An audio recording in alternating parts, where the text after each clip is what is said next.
오늘 하나님 말씀은요, 열왕기상 18장입니다.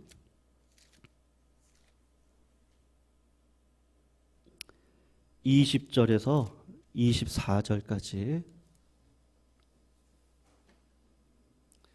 열왕기상 18장 20절에서 24절입니다.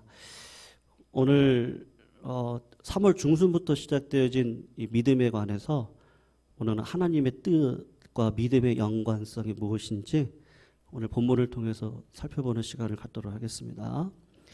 18장 20절에서 24절 제가 첫 구절 읽고요. 우리 교독으로 읽고 마지막 절 함께 읽습니다. 아합이 이에 이스라엘의 모든 자손에게로 사람을 보내 선지자들을 갈멜산으로 모으니라.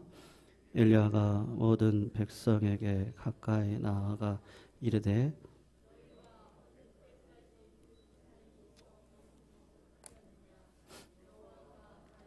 하나님이면 그를 따르고 바알이 하나님이면 그를 따를지니라 하니 백성이 말 한마디도 대답하지 아니하는지라. 엘리야가 백성에게 이르되 여호와의 선지자는 나만 홀로 남았으나 바알의 선지자는 450명이로다. 그런즉 송아지 둘을 우리에게 가져오게 하고 그들은 송아지 한 마리를 택하여 각을 떠서 나무 위에 놓고 불은 붙이지 말며 나도 송아지 한 마리를 잡아 나무 위에 놓고 불은 붙이지 않고 같이 읽습니다. 너희는 너의 신의 이름을 부르라. 이름을 부르리니 불로 응답하는 신 그가 하나님이니라. 백성이 다 대답하되 그 말이 옳도다 하니라. 아멘.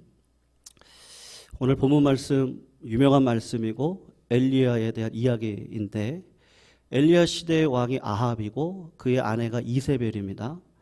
아합과 이세벨이 엘리야를 무척 싫어했습니다. 그리고 하나님을 섬기는 선지자들을 다 잡아서 죽이는 일을 서슴지 않고 강행을 했습니다. 왜 그런가 하고 봤더니 이세벨의 전적이 있는데 그의 아버지가 시돈 땅 옙바알입니다. 옙바알이라는 말은 바알의 제사장이라는 뜻이니까 이세벨의 아버지는 바알 선지자였던 것이죠. 이세벨이 왕권을 가지고 바알 종교를 퍼뜨리기 시작을 합니다. 여러분, 왕권이면 물질도 들어가고 권세도 있으니까 돈을 가지고 종교를 퍼뜨리면 얼마나 힘이 있었겠습니까? 물론 역사적으로 보면 아합 왕은 훌륭한 정치가이고 경제적으로 북이스라엘을 부강하게 했던 지혜로운 왕이다라고 할 수 있습니다. 그런데 하나님은 외모를 보시지 않고 중심을 보시는 하나님이시기 때문에 성경은 철저하게 그가 정치적으로 어땠고 경제적으로 어땠고를 평가하는 것이 아니라 하나님과의 관계를 통해서 아합 왕을 평가를 합니다. 왜냐하면 하나님과의 관계가 우리 삶의 전부죠. 하나님이 지으신 세상 가운데 하나님과의 관계가 좋으면 우리는 평안과 진정한 자유의 삶을 살아갈 수 있는데 하나님과의 관계가 깨지면 우리는 불안전하고 원망하고 근심의 삶을 살아갈 수밖에 없는 거죠. 어쨌든 이세벨은 이스라엘을 바알의 종교로 만들기 위해서 왕권을 휘둘렀고 거의 효과적으로 하나님을 섬기는 선지자들을 거의 다 잡아서 다 죽였습니다. 그리고 그들이 생각할 때는 이제 엘리야 한 사람만 딱 남았거든요. 많은 애를 썼는데 우리가 읽질 않았는데 18장 10절 말씀을 한번 보시겠어요? PPT에는 안 나오는데요. 그냥 성경을 찾아서 18장 10절을 보시면 한 장 뒤로 넘기시면 됩니다. 제가 한번 읽을게요. 당신의 하나님 여호와께서 살아계심을 두고 맹세하노니 내 주께서 사람을 보내어 당신을 찾지 아니한 족속이나 나라가 없었는데 그들이 말하기를 엘리야가 없다 하면 그 나라와 그 족속으로 당신을 보지 못하였다는 맹세를 하게 하였거든요. 이게 무슨 말인가? 우리가 잘 모르겠습니다. 아합 왕의 신하 중에 오바댜라고 하는 사람이 있는데 아합 밑에 있었지만 여호와를 경외하는 사람이에요. 그래서 동굴에다가 하나님의 선지자 50명씩을 숨겨다 놓고 그들을 물도 갖다 주고 물질도 많이 투자를 해서 2년여 이상을 그들을 살리는 일을 했던 하나님의 숨겨진 종이었습니다. 그 사람에게 엘리야가 찾아가서 다리를 좀 놔달라는 거죠. 아합 왕을 좀 만나게 해달라. 그랬더니 오바다가 이야기하는 겁니다. 당신은 하나님의 선지자인데 여기 나타났다가 갑자기 사라지고 저기 나타났다가 갑자기 사라지고, 그러니까 내가 아합 왕에게 가서 엘리야가 찾았다 그러는데 당신이 사라지면 제 목숨 죽지 않습니까? 저를 죽이려고 왔습니까? 그렇게 지금 오바다가 이야기를 한 겁니다. 그러니까 엘리야가 걱정하지 말아라. 나는 오늘 아합을 만나러 왔다.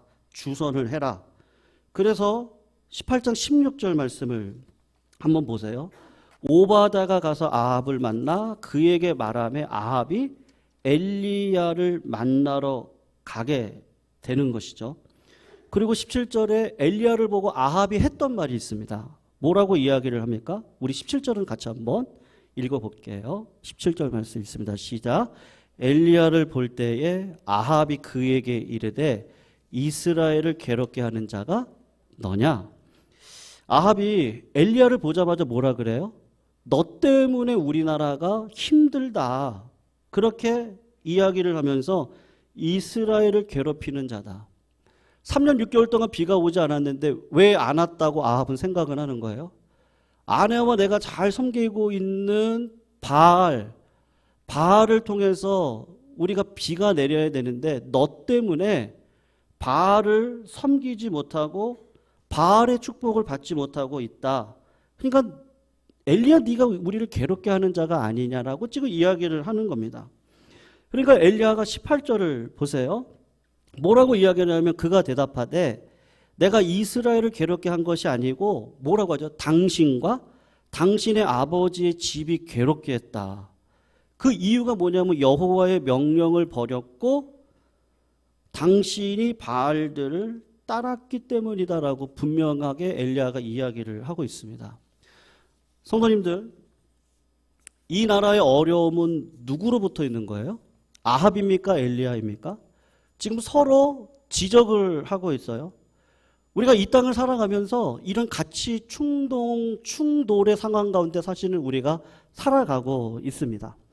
우리가 살아가는 세상은 제가 보면 그래요. 어떤 가치에 의해서 평가받고 싶지 않고 그냥 내 맘대로 just do it, 그냥 내 맘대로 살고 싶은 게 세상입니다. 그런데 우리는 어떻습니까? 살아계신 하나님의 은혜를 알고 은혜를 기준 삼아 하나님의 뜻대로 살고자 하는 자들이 우리죠. 우리는 그 가치를 가지고 살아갑니다. 근데 아합은 그런 가치가 아니고 세상적인 가치예요. 너가 하나님의 뜻을 이야기를 했는데 그 뜻이 우리를 괴롭히고 있으니까 내가 너를 죽여야겠다는 거죠. 엘리야가 아합을 만나서 결단을 하는데 그러면 영적인 전쟁을 한번 벌여봅시다. 당신 바알 선지자 450명 있죠? 그리고 아세라 선지자 400명 있죠?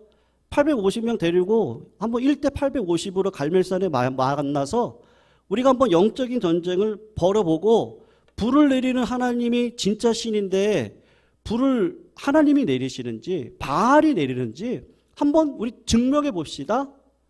세상이 자꾸 증명을 원하니까요. 믿음을 원하는 게 아니고 내가 이해가 되어지는 걸 원하니까 한번 그러면 해봅시다. 그렇게 이야기를 합니다.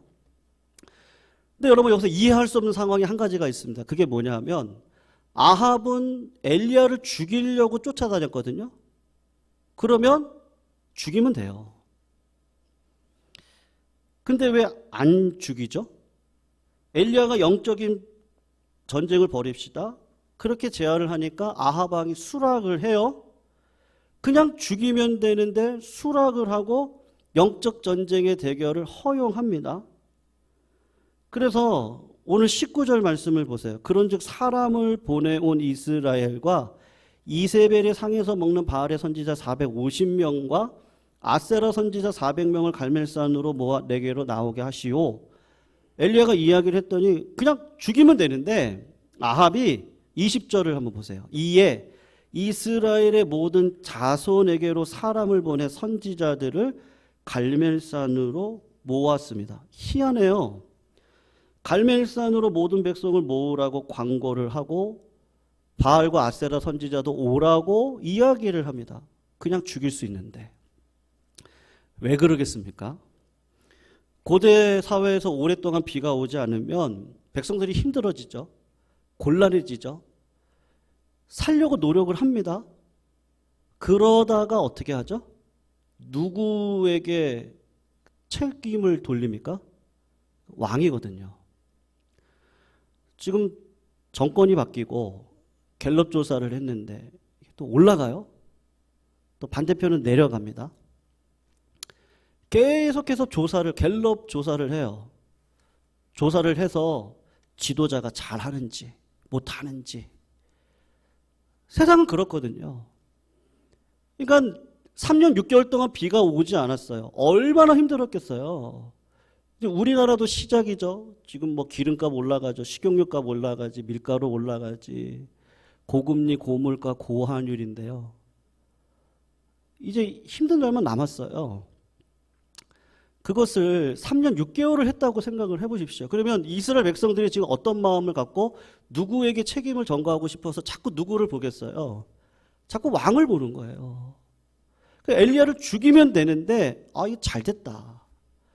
이걸 그냥 전 나라 한번 그 잔치로 만들어가지고 온 백성을 다 불러 모아서 누구 때문에 이런 어려움을 당했는지 그거는 엘리야 때문이다. 그렇게 해서 엘리야에게 뒤집어 쓰려고 지금 엘리야의 제안을 받아들인 거예요. 그래서 그래 850대 1로 한번 붙어보자. 그리고 자기 계획 가운데는 엘리야에게 이 모든 거 다 뒤집어 씌우고 그리고 왕권을 유지해야지. 이제 이런 마음을 가진 거예요. 여러분, 지금부터 제가 좀 하나님의 뜻에 대한 이야기를 좀 하고 싶은데요. 이렇게 했을 때 이스라엘 백성들의 반응을 오늘 한번 보시면 좋을 것 같아요. 이스라엘 백성들의 반응이 어땠느냐가 굉장히 중요한데 21절 말씀을 중요한 구절에서 우리 같이 한번 읽겠습니다. 백성들의 반응이 어떤지를 생각하시면서 읽어보시면 됩니다. 21절 읽습니다. 시작. 엘리야가 모든 백성에게 가까이 나아가 이르되 너희가 어느 때까지 둘 사이에서 머뭇머뭇하려느냐? 여호와가 만일 하나님이면 그를 따르고 바알이 만일 하나님이면 그를 따를지니라 하니 백성이 어떻게 해요? 말 한마디도 대답하지 않고 있어요. 본문에 엘리야가 결단을 요구했어요. 차든지 덥든지 해라. 미지근하게 살면 안 돼. 결단을 했어요. 그런데 백성들이 어떻게 하고 있어요? 말 한마디 안 하고 있어요. 왜 그렇죠? 왜 그렇습니까? 믿음으로 안 살고 있는 거예요. 이분들은 결과주의자들이에요. 뭔가 증거가 보여야 되는 거예요. 뭔가를 볼 때 내가 충분히 나예요. 내가 충분히 납득할 만한 객관적인 증거가 있을 때 내가 따를 수 있는 거예요. 그러니까 믿음으로는 안 되는 거예요. 믿음은 하나님이 계신 것과 그를 찾는 자들에게는 반드시 뭐를 주세요? 상을 주세요. 하나님이 계신 것을 알고 어떠한 상황 속에서도 항상 기뻐하고 쉬지 말고 기도하고 범사에 감사하며 하나님의 뜻을 묻는 자리에 반드시 서게 되어 있습니다. 근데 이스라엘 백성들이 이방인도 아니에요. 근데 이 백성들이 얼마나 바알과 아세라 선지자들의 가르침을 받고 살아갔는지 이들의 사고체계가 뭐로 바뀌었느냐 하면 결과주의자들로 다 바뀌었어요. 믿음이 아니에요. 하나님이 우리들에게 말씀하시니까 우리가 믿음으로 가요. 맞죠? 하나님이 어려움을 주시면 그것도 하나님이 허용하신 거예요. 모든 것을 허용하신 하나님이시니까 이 상황 속에서 나는 믿음으로 살아요. 그게 풍부할 때도 있고 가난할 때도 있고 예기치 못한 어떤 상황일 수도 있어요. 근데 하나님께서 허용하셨어요. 하나님이 나의 삶을 주관하고 계세요. 믿으시죠? 내 삶을 주관하고 계세요. 그러니까 믿음으로 가요. 앞이 보이지 않아도 걷고 보니까 하나님이 이렇게 역사하시는구나. 하나님은 이런 방식으로 일을 하셨구나. 그게 믿음으로 더 강하게 들어서 대정부처럼 이제는 어떤 상황이 오면 내가 상황에 무너지지 않으리. 문제에 내가 무너지지 않으리. 그리고 하나님을 바라보고 걸어가는 그 믿음인데 이스라엘 백성들이 하나님을 따라라. 근데 말도 안 해요. 가만히 있는 거예요. 여러분, 이 이스라엘 백성들이 말을 해요. 그 닫혔던 입이 또 말을 합니다. 언젠지 아십니까? 24절인데 한번 보세요. 이들이 뭐라고 말을 하나? 왜 결과주의자들인지 한번 보세요. 24절 같이 한번 읽어봅니다. 시작. 너희는 너의 신의 이름을 부르라. 나는 여호와의 이름을 부르리니 이에 불로 응답하는 신 그가 하나님이니라. 백성이 다 대답하네요. 뭐라 그래요? 그 말이 이때는 또 그 말이 옳답니다. 무슨 말이죠? 이 사람들이 믿음이 아니고 그래? 내 눈으로 불이 하늘에서 내려오는 걸 내가 보면 그래? 그럼 내가 그때 믿을게. 누가 하는 얘기예요? 이스라엘 백성들이 하고 있는 이야기입니다. 최종적인 판단은 누가 하겠다는 거예요? 내가 하겠다는 거예요. 자기들을 판단해서 바알이 나를 잘 살게 해주면 내가 바알 섬기고 하나님이 나를 잘 살게 해주면 나는 하나님 섬길게. 그래 네 말이 옳아. 증거를 보여줘. 그래 그럼 불을 내리는 시 그래 그럼 내가 그때 가서 하나님 믿을게. 결과주의자들인 거죠. 여러분 한번 생각해 보세요. 세상에서 드려지는 예배가 있고요. 기독교에서 드려지는 예배가 있습니다. 근데 근본적으로 달라요. 이집트를 제가 간 적이 있었는데 피라미드가 진짜 많아요. 이집트의 피라미드는 다 무덤입니다. 멕시코에 가잖아요. 멕시코에도 피라미드가 많아요. 근데 멕시코에 있는 피라미드는 다 제단이에요. 피라미드는 다 제단이에요. 실제로 있었던 일이에요. 멕시코 젊은이들 20대 청년들이 운동을 하고 헬스를 해서 몸을 키웁니다. 그리고 정한 때가 되면 젊은이들이 모여요. 실제로 있었던 일이에요. 그리고는 격투기를 하기 시작을 합니다. 계속해서 리그전을 벌여가지고 한 명이 우승할 때까지 피비린내 나는 격투를 벌이고 죽입니다. 서로 간에. 그래서 최종적으로 우승자가 뽑힙니다. 그러면 그 친구를 피라미드 꼭대기 재단에다가 가로 눕히고 산채로 칼로 배를 갈라요. 그리고 뻘떡뻘떡거리는 심장을 꺼냅니다. 그래서 신에다가 바쳐요. 젊은 남자들이 그 일을 하려고 무진장 애를 썼습니다. 역사 속의 실제 일입니다. 왜 그런 일들을 하죠? 적어도 내가 신이 되려면 어떻게 해야 된다는 거예요? 그만큼의 헌신을 해야 된다는 거예요. 절에 가서 절을 할 때 50번 하는 것보다 몇 번 하는 게 낫겠어요? 500번 하는 게 나은 거예요. 모든 예배와 세상의 모든 종교는 어떤 구도로 움직이죠? 내가 헌신한 정도에 따라서 수고한 정도에 따라서 신에게 잘 보이는 정도에 따라서 신의 보상 정도가 결정된다라고 하는 전제 속에서 이 세상의 모든 종교와 예배가 이렇게 돌아가고 있습니다. 신의 움직임에 대한 보상을 누가 조정하는 거죠, 결국은요? 왜 그렇게 젊은이가 노력을 해서 자기 살아있는 생명을 칼을 베가지고 자기 심장을 꺼내내도록 자기를 그렇게 바칩니까? 왜 그런 거예요? 내가 신을 조종할 수 있다고 하는 생각 속에서 그 헌신을 감행을 합니다. 결국은 딱 보면은 헌신이 커요. 봉사가 커요. 바리새인도 똑같은 거였어요. 헌금도 컸어요. 봉사도 컸어요. 사회적인 직위도 컸어요. 교회 안에서 하는 헌신도 컸어요. 근데 어떤 생각 속에서 있는 거죠? 하나님을 내가 조종할 수 있다라고 하는 생각 속에서 나의 헌신을 보고 갚아달라고. 결국은 누가 주인이에요? 하나님이 주인이 아니라 내가 주인인 거죠. 그러니까 이스라엘 백성들이 가지고 있는 생각이 뭐예요? 증거를 보이라는 거예요. 그럼 내가 따를게.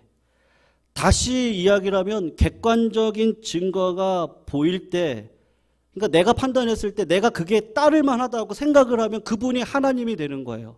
그러니까 그 하나님은 내가 조정할 수 있는 거죠. 나의 헌신만큼 하나님 복을 주셔야 되는 거예요. 내가 노력한 것만큼 하나님께서 나에게 은혜를 베풀어 주셔야 되는 거예요. 이스라엘 백성들이 그 자리까지 가 있는 거예요. 근데 믿음은 뭐예요?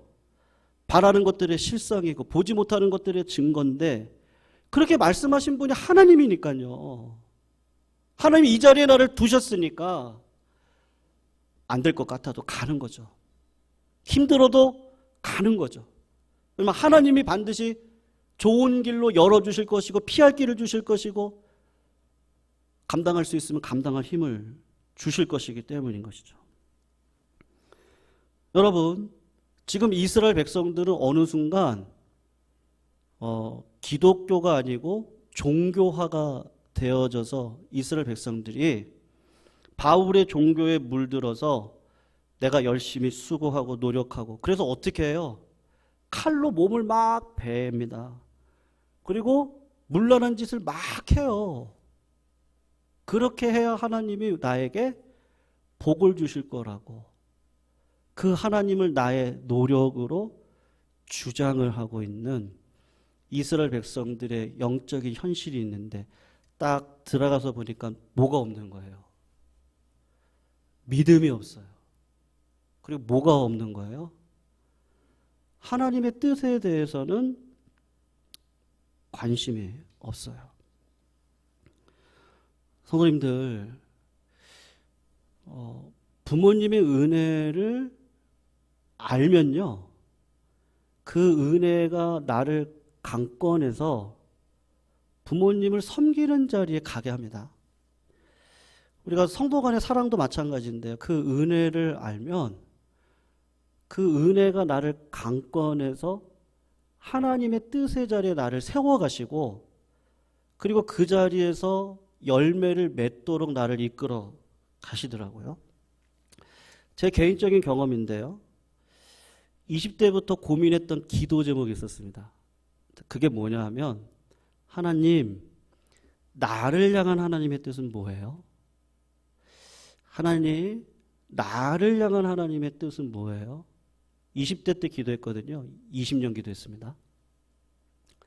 40대 어느 순간 깨달았어요. 오해하시면 안 되는데요.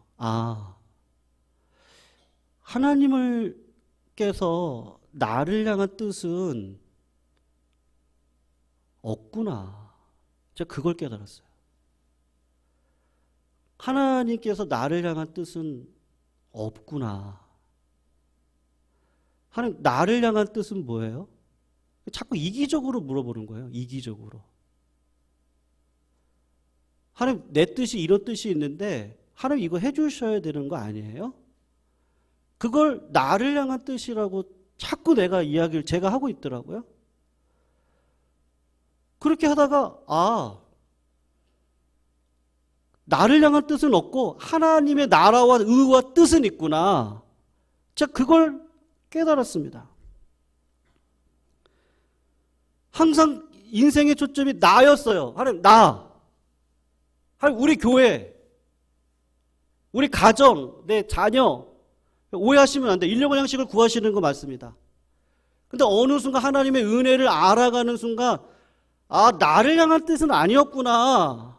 나를 쓰신 이유도, 우리 교회를 쓰신 이유도, 우리 가족을 쓰신 이유도, 나에게 이렇게 축복을 주신 이유도, 고난을 주신 이유도 하나님의 뜻을 이루기 위해서 주신 거였구나. 제가 구글에 들어갔습니다. 구글 회사 사장님한테 제가 찾아가가지고 당신이 나를 향한 뜻이 무엇입니까? 알려주세요. 제가 그거 할게요. 그런 사원이 있습니까? 그 사장의 뜻이 무엇인지, 회장의 뜻이 무엇인지를 빨리 파악하고 그 기업의 가치와 철학이 뭔지를 알고 그 가치와 철학으로 내가 빨리 뛰어들어가는 거죠. 그럼 그게 내 일이 되는 거죠. 하나님의 뜻은 여전히 오롯이 있습니다. 그 뜻으로 빨리 뛰어들어가서 내가 그 일을 감당할 때 하나님은 나를 통해 일을 하시는 거더라고요. 내 일이 커지더라고요. 자꾸 하나님 나를 향한 뜻이 뭐예요? 제가 이런 이기적인 기도가 그렇게 하고 있었네. 40대 중반에 깨달았습니다. 여러분, 우리 주님은 이미 십자가의 사랑으로 다 펼쳐 놓으셨어요. 어떤 장로님께서 하나님 왜 저한테 이렇게 맨날 어려워요? 힘들어요? 하나님 저한테 좀 맨날 고구마 먹고 사는데 밥도 좀 주세요. 그렇게 한참을 기도했더니 기도 가운데 예수님의 얼굴이 확 보이더래요. 마음에 그런 마음이 오더래요. 내가 다 줬는데 예수님 말고 또 뭐가 더 필요하니? 내가 예수 그리스도를 통해서 다 너한테 줬는데 뭐가 더 필요하니? 무엇을 먹을까, 입을까, 마실까 염려하지 말고 오직 하나님의 나라와 의를 구하라. 그리하면 어떻게 하신다 그러죠? 이 모든 것을 더하시겠다고. 여러분, 우리 교회는요, 하나님 사랑하고 이웃 사랑하면 됩니다. 아멘이시죠? 저도요, 하나님 뜻대로 그냥 살아가면 됩니다. 말씀 떨어진 대로 그냥 하나님의 목회 철학에 따라서 그냥 뛰어 들어가면 됩니다. 그 일을 하고 있으면 됩니다. 그럼 하나님이 넓히실 거예요. 지경을 넓히실 거예요. 우리 교회를 향한 뜻이 뭐예요? 그것보다는 하나님, 제가 하나님의 뜻에 오늘도 순교자의 마음으로 걸어가겠습니다. 근데 하나님 사랑하는 마음이 내 마음 가운데 없어요. 하나님 사랑하게 해주세요. 하나님 성령으로 충만케 해주세요. 하나님 오늘도 은혜 주세요. 그 하나님의 뜻. 하나님 누구든지 오면 하나님은 다 쓰십니다. 막대기를 들어서 쓰십니다. 하나님은 하나님의 영광에 관심이 있으시고 하나님의 뜻을 이뤄가시기 위해서 오늘도 일하고 계시고 우리를 초청하시는 거죠. 그 초청에 응답해서 라오디게아 교회 교인들의 특징이 뭐였습니까? 차든지 덥든지 해라, 미지근하지 말아라. 그리고 했던 말이 뭐죠? 예수님께서 문 밖에 서서 두드리노니 문을 열고 들어와서 문을 열고 예수님을 초청해서 받아들여라. 하나님의 뜻은 이미 있으니 그 뜻에 대장부처럼 나아가라. 그럼 누가 일하십니까? 하나님이 일하시는 줄로 믿습니다. 우리 말씀 생각하면서요, 마지막 불렀던 찬양인데요, 내 구주 예수를 더욱 사라. 우리는 어느 순간 나를 더 사랑하고 있는 내 모습을 발견합니다. 하나님 아직도 저 멀었네요. 먼저는 하나님을 사랑하는 자리, 그러면 이웃을 사랑하는 자리에, 그게 하나님의 뜻인데 그냥 좋은 대학 가고 싶으면 공부 열심히 하면 됩니다. 기도할 필요가 없습니다. 좋은 직장 가고 싶으면 열심히 노력해서, 그 하나님의 일반 뜻에서 주셨습니다. 특별 계시의 뜻은요, 하나님의 뜻을 이미 보여주셨습니다. 내 마음 가운데 하나님 사랑하는 마음 없습니다. 그 사랑의 마음을 주시고 그 사랑의 마음으로 은혜가 나를 견인해서 하나님의 뜻을 이뤄가는 그 사랑의 열매 자리까지 나를 인도해 가시도록 하나님 나를 써주십시오. 그 뜻은 알겠으니. 제 개인적인 고백이었습니다. 우리 성도님들도 동일한 고백이시라고 생각하고요. 그 고백의 마음으로 우리 찬양 부르시고 두려워할 필요도 없습니다. 놀랄 필요도 없습니다. 하나님께서 한 주간이 됐든 한 달이 됐든 지난 몇 년이 됐든 나에게 주신 어려움은 뜻이 있습니다. 이건 저 확신합니다. 응답됩니다. 오늘도 그 뜻을 놓고 하나님이 못하실 일이 어디 있습니까? 우리는 하나님 딱 붙어서 가면 됩니다. 그래서 그런 마음으로 우리 내 구주 예수를 더욱 살아 우리 같이 찬양하시고 기도하는 시간 갖도록 하겠습니다.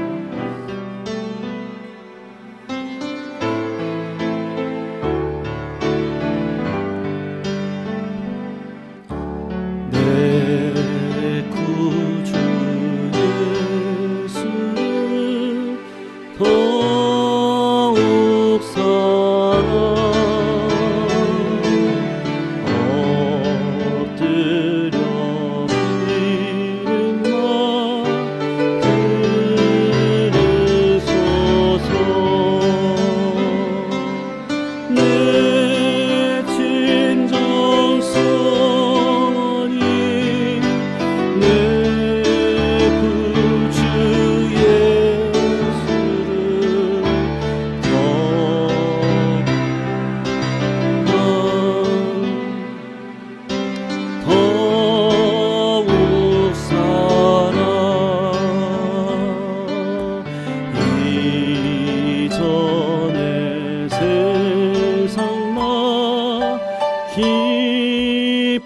기뻤어도 지금 내 기쁨은 오직 예수 다만 내 비는 나 내 구주 예수를 더욱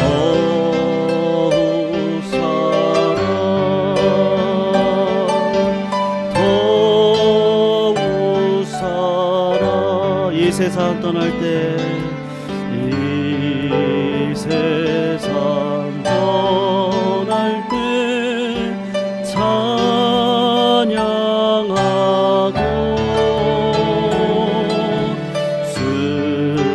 순칠 대하는 나 이것일세 다만 내 비는 내 구주 예수를 더욱 사랑 더 이절로 우리 한번 할까요? 이전에 세상 나 기뻤어도 이전에 세상 나 기뻤어도 지금 내 기쁨은 오직 예수 다만 내 비는 내 구주 예수를 더욱 사랑 더욱 다만 내 비는 내 구주 예수를 다만 내 비는 내 구주 예수를 더욱 사랑 우리 한 번 더 고백할까요? 다만 내 비는 내 구주 예수를 다만 내 비는 내 구주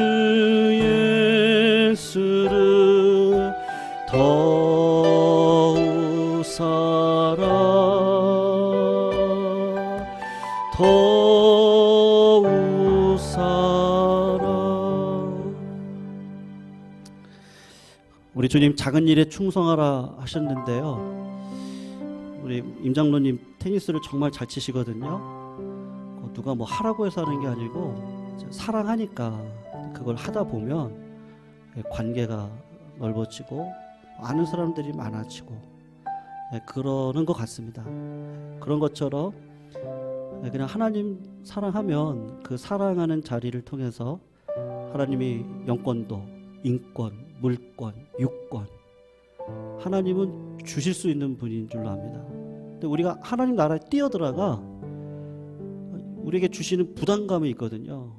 이거 내가 하라고 하는 거구나. 이거 내가 나보고 지라는 거구나.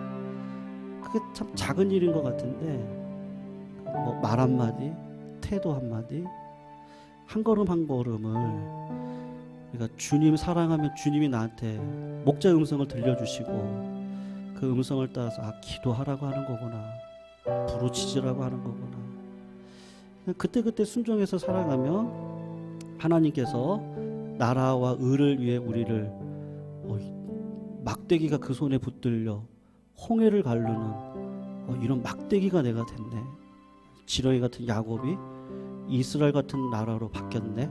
이런 정말 삶의 기적을 경험할 수 있는 그 일, 그것은 믿음이 아니면 안 되는데 하나님의 뜻에 거친 파도가 일어나도 그 뜻을 향해 순종해서 걸어가는 자들을 통해 이뤄 가실 줄로 믿습니다. 근데 이게 긴 것 같고, 그래서 오래 참으라고 하시는구나. 이게 안 되는 것 같은데, 그래서 오래 기다리면서 그걸 화평으로 바꾸라고 하시는 거구나. 그걸 배워가면서 우리가 나라를 이뤄가는, 그래서 내 가정이 나라를 이뤄가고 우리 교회가 나라를 이뤄가고 내가 만나는 사람들과 분열보다는 하나가 되어지는 일에 나라를 이뤄가는 그 은혜가 있을 줄로 압니다. 우리 예강교회 100년 되기를 위해서 이 시간 같이 한번 기도하실 때 우리들의 씨앗이 오늘 떨어져 하나님의 뜻을 분별하여, 그건 사랑일 텐데요, 그 사랑 안에 거하는 믿음의 길을 걸어갈 수 있도록 나를 인도해 달라고. 자꾸 제가 이기적이 되고요, 자꾸 내 안에 그 사랑이 없는 걸 발견합니다. 그래서 자꾸 나를 향한 뜻이 무엇이에요? 한 증거를 보여주면 제가 할게요. 그 기도가 이제 바뀌어서 하나님 저를 마음껏 써주십시오. 어느 자리든지 그냥 이제 순종하겠습니다.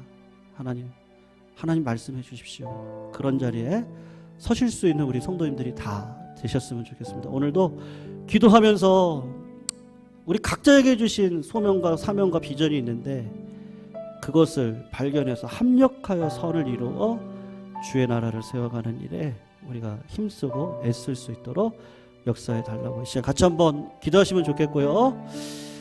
김창환 집사님 이제 걸어 다니시는 정도가 되셨는데요, 우리 기도해 주셔서 우리 아픈 분들 놓고 기도합니다. 우리 김창환 집사님을 비롯해서 우리 김은숙 집사님 딸 혜림이 정말 다행인 것이 이 피부암의 뿌리가 한 군데에서 자라지 않고 있다고 이렇게 판명이 나서요, 이번 주에.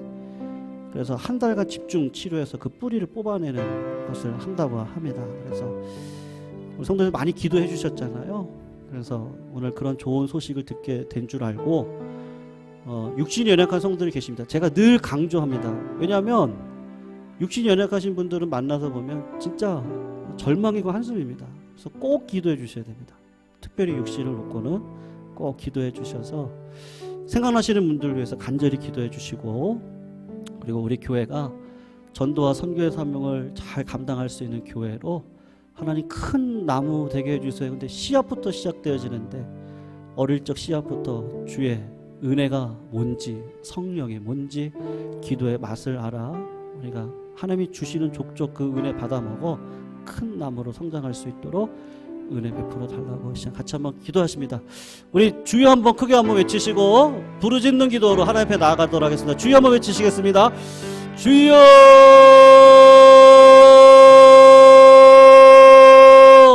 오늘도 주님의 은혜가 우리의 심령 가운데 흘러넘칠 줄 압니다. 하나님 응답하여 주시옵소서.